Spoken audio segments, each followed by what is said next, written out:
এবং বেশিরভাগ কিন্তু দলের ভিতর খুনোখুনি হচ্ছে। মানুষ নিরাপদ না, পুলিশটাকে এখনো ঠিক করতে পারছে না, রহস্য আরো দানা বাঁধছে। চাঁদাবাজি কেন বন্ধ হচ্ছে না? আওয়ামী লীগের লোকেরা এসে কিন্তু এখন আর চাঁদাবাজি করতে পারছে না, কেন? তারা পালিয়ে আছে। তাহলে কারা চাঁদাবাজি করছে? এখন জনগণ কি চায়? জনগণ চায় চাঁদাবাজিদের দৌরত্ব বন্ধ হোক, সে নির্বিবাদে ঘরে থেকে বেরোতে চায়। মানুষ যতটা আশা করছে সেটা হচ্ছে না। বাবু সাইদ খান, গণঅভ্যুত্থানের পর গণতন্ত্রের যাত্রা শুরু হলো, কিন্তু কাঙ্ক্ষিত লক্ষ্যে আমরা পৌঁছাতে পারলাম কি? রাজনীতি কোন পথে? না, সেটা কিছু কিছু ক্ষেত্রে অগ্রগতি নেই তা আমি বলবো না, অনেক ক্ষেত্রে সাড়া জাগিয়েছে। তো তারপর জ্বালানি সমস্যার সমাধান, কর্মসংস্থান কিংবা বিনিয়োগ বাড়ানো, এগুলো সময় সাপেক্ষ ব্যাপার। কিন্তু আইন শৃঙ্খলা পরিস্থিতির উন্নয়ন, খুনোখুনি বন্ধ, তো এর জন্য তো অর্থের দরকার পড়ে না, এর জন্য তো পলিটিক্যাল ডিটারমিনেশনই যথেষ্ট। কিন্তু সেই জায়গাটা তো উন্নতি দেখছি না। পরিসংখ্যান বলছে প্রতিদিন গড়ে খুন হচ্ছে 10 জন। কেন পরিস্থিতি? এবং হ্যাঁ, উন্নতির কথা বলা হলো, যেটা পরিসংখ্যান তো যেমন আমরা যে পরিসংখ্যানগুলোকে গুরুত্ব দিয়েছি, অধিকার, HRSS, আইন সালিশ কেন্দ্র, তাদের পরিসংখ্যানই এই খুনোখুনি দলের ভিতর, এবং বেশিরভাগ কিন্তু দলের ভিতর খুনোখুনি হচ্ছে। এখনো তো মানুষ নিরাপদ না, নারীরা এখনো নিরাপদ না, বরং বুদ্ধি দেওয়া হচ্ছে, পরামর্শ দেওয়া হচ্ছে যে নারীরা যেন রাস্তায় রাতে না বের হয়। এমনকি দেখা যাচ্ছে নিজ বাসগৃহেও কেউ নিরাপদ না। তাহলে এই জায়গাটা তো গভর্নমেন্ট অ্যাড্রেস করতে পারছে না, এটা দুঃখজনক, যেটা আমরা আশা করেছিলাম।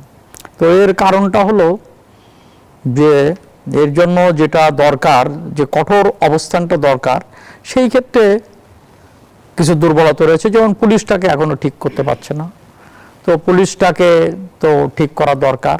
আর একটা হচ্ছে যে দলের ভিতর থেকে যে কর্মকাণ্ড হচ্ছে, সেই ক্ষেত্রেও খুব কঠোর হতে আমরা দেখছি না। যেমন ধরুন যে পত্রিকা আসছে, সবগুলো জাতীয় দৈনিকে এসছে, যে একজন শরীয়তপুরের সাংবাদিককে পিটাচ্ছে আর বলছে যে তোরা লিখবি, আমরা পিটাবো। তো এই যে ব্যাপারটা, এগুলো তো সঙ্গে সঙ্গে অ্যাকশন, স্পট অ্যাকশন নেওয়া হচ্ছে না। এরকম কিছু ঘটনা কিন্তু একের পর এক ঘটছে। বিশেষ করে রংপুরের ঘটনার ক্ষেত্রে তো আমরা রহস্য আরো দানা বাঁধছে, আমরা বুঝতে পারছি না, এবং যেভাবে পুলিশ যেভাবে উপস্থাপন করছে সেটা নিয়ে জনমনে সংশয় হয়েছে, তো যে আসলে কি ঘটছে। তো এই ধরনের একাধিক ঘটনা যেগুলো সারা দেশে ঘটছে, সেগুলোকে অ্যাড্রেস করা দরকার, এবং এই ব্যাপারে আমার মনে হয় সবচেয়ে বেশি গুরুত্ব দেওয়া দরকার। এখন ঘটনা হলো, যেমন ধরুন যে চাঁদাবাজি কেন বন্ধ হচ্ছে না? এই আওয়ামী লীগের লোকেরা এসে কিন্তু এখন আর চাঁদাবাজি করতে পারছে না, কেন? তারা পালিয়ে আছে। তাহলে কারা চাঁদাবাজি করছে? কারা ফুটপাত থেকে, দোকানিদের কাছ থেকে কারা চাঁদা আদায় করছে? তাদেরকে চিহ্নিত করা হোক, তালিকা করা হোক, এবং দৃষ্টান্তমূলক কিছু শাস্তি হতে পারে, দেওয়া উচিত, এবং দিলে এগুলো অনেকটা কমে আসবে। সেই দিকে আমার মনে হয় নজরটা দেওয়া দরকার। মন্ত্রী পরিষদের পরিবর্তন কিংবা অন্যান্য প্রশাসনিক সংস্কার, সেগুলো দরকার আছে। কিন্তু এখন জনগণ কি চায়? জনগণ চায় চাঁদাবাজিদের দৌরত্ব বন্ধ হোক, সে নির্বিবাদে ঘরে থেকে বেরোতে চায়, দ্রব্যমূল্যটা নিয়ন্ত্রণে রাখা হোক। তো এগুলো জনগণ চাইছে। জ্বালানি সমস্যা সমাধান হবে না, কিন্তু একটা ন্যাশনাল জায়গায় নিয়ে আসতে হবে। জ্বালানি যে কোথায় প্রায়োরিটি দিতে হবে, তো এখানে জাস্টিস দরকার, জ্বালানিতে জাস্টিস দরকার।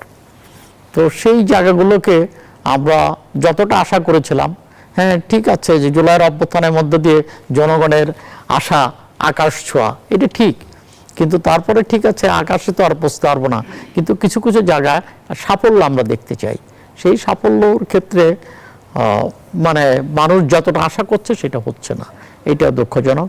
এর মানে আমি হতাশ নই, যদিও এখানে বলা হবে, দুধুভাইও বলবেন যে আমাদের বয়স তো 6 মাস, আর একটু সময় দিন। আমি 6 মাস যথেষ্ট না, কিন্তু এই 6 মাসের মধ্য দিয়ে কিছু কিছু জায়গা অ্যাড্রেস করাটা খুবই জরুরি ছিল।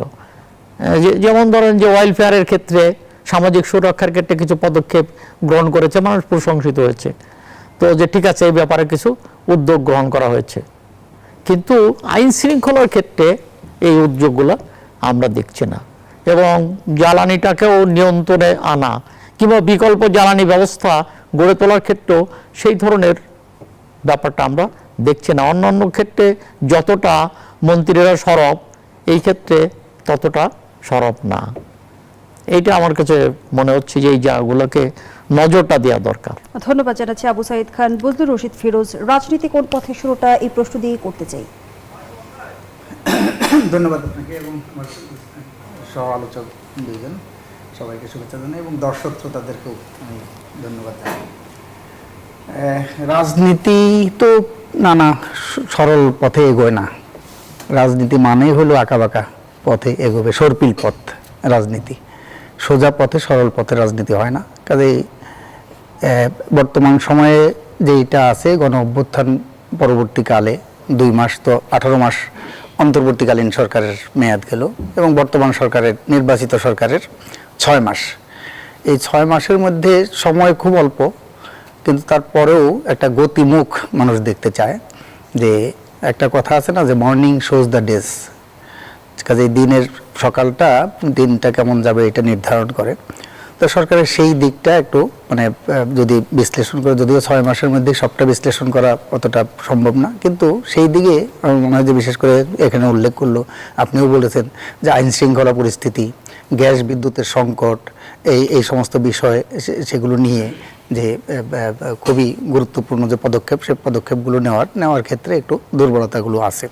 এবং পরিসংখ্যান বলছে দেশে একের পর এক ভয়ঙ্কর খুনের ঘটনা ঘটছে এবং অগাস্টের প্রথম 24 দিনে একই পরিবারের একাধিক সদস্য হত্যার ঘটনা 5টি। তাহলে মানুষ নিরাপদ আসলে কোথায়?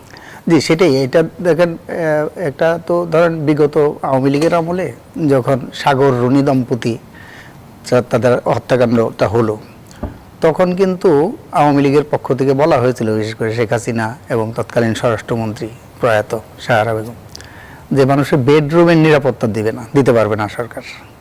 তাহলে বেডরুমের নিরাপত্তা যদি না দেয়, এখনও কিন্তু সেই প্রশ্নটাই ঘুরপাক খাচ্ছে যে মানুষের যে বেডরুমের, রাস্তাঘাটে তো বুঝলাম, কিন্তু বেডরুমেরও তো নিরাপত্তা নাই, নিরাপত্তাটা দিতে পারছে না। এই জন্য দেশের মানুষ তারা আশঙ্কিত, তারা শঙ্কিত যে তাদের জীবনের যে নিরাপত্তা, সেটা বেঁচে থাকার যে নিরাপত্তা, সেই নিরাপত্তাহীনতায় দেশের মানুষ কিন্তু ভুগছে।